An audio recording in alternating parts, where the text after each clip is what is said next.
And ఇంకొకటి నాకు విశ్వసనీయ సమాచారం ప్రకారం అందిన సమాచారం ఏంటంటే వాళ్ళు స్క్వేర్ రెమ్యునరేషన్ తీసుకున్నారు అని. Is that true? వాళ్ళిద్దరూ ఆయన చూస్తున్నారు, సంగీత్ నేను ముగ్గురిని చూస్తున్నా. మ్యాడ్ లో ఎంత తీసుకున్నారు, దానికి స్క్వేర్ తీసుకున్నారు అని.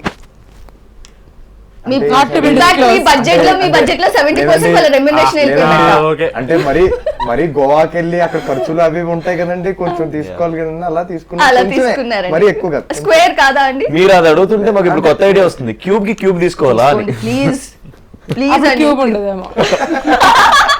బాబోయ్ చూసారా, రెమ్యునరేషన్ క్యూబ్ చేయమని అడిగితే ప్రొడ్యూసర్ మ్యాడ్ 3 ఉండదని చెప్పేశారు. Oh my god, breaking news.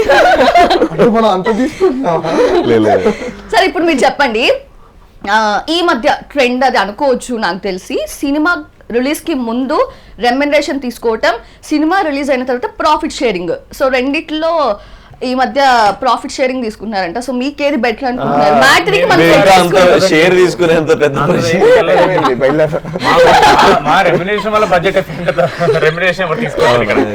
Profit sharing అనే కాన్సెప్ట్ ఎప్పుడు వచ్చిందంటే బడ్జెట్స్ అన్ని ఓవర్ ది బోర్డ్ వెళ్ళిపోతున్నప్పుడు. సో ఇప్పుడు ఇవన్నీ మీడియాకర్ బడ్జెట్స్ కాబట్టి ఆ కాన్సెప్ట్ ఇంకా రాలేదు. అది స్టార్స్ తో వర్కౌట్ అవుతుందండి. మేము మొన్న వచ్చిన కుర్రోళ్ళం మా దగ్గర వర్కౌట్ అవ్వదండి.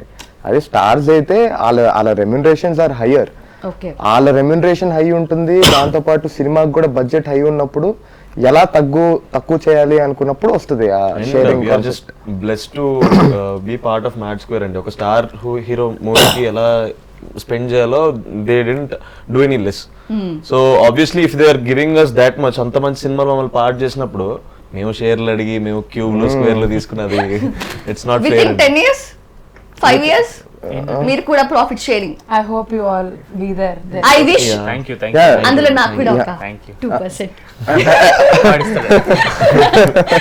ఎందుకు ఎప్పుడు ప్రతిసారి ఆయన్నే ఎందుకు అట్లా? నేను మీకే సపోర్ట్, అందుకే అడిస్తానన్నా. మీరు సపోర్ట్ చేస్తాను. ఇప్పుడు నేను ఏదో మిమ్మల్ని సపోర్ట్ చేసి ఒప్పించినట్టు ఉంటది.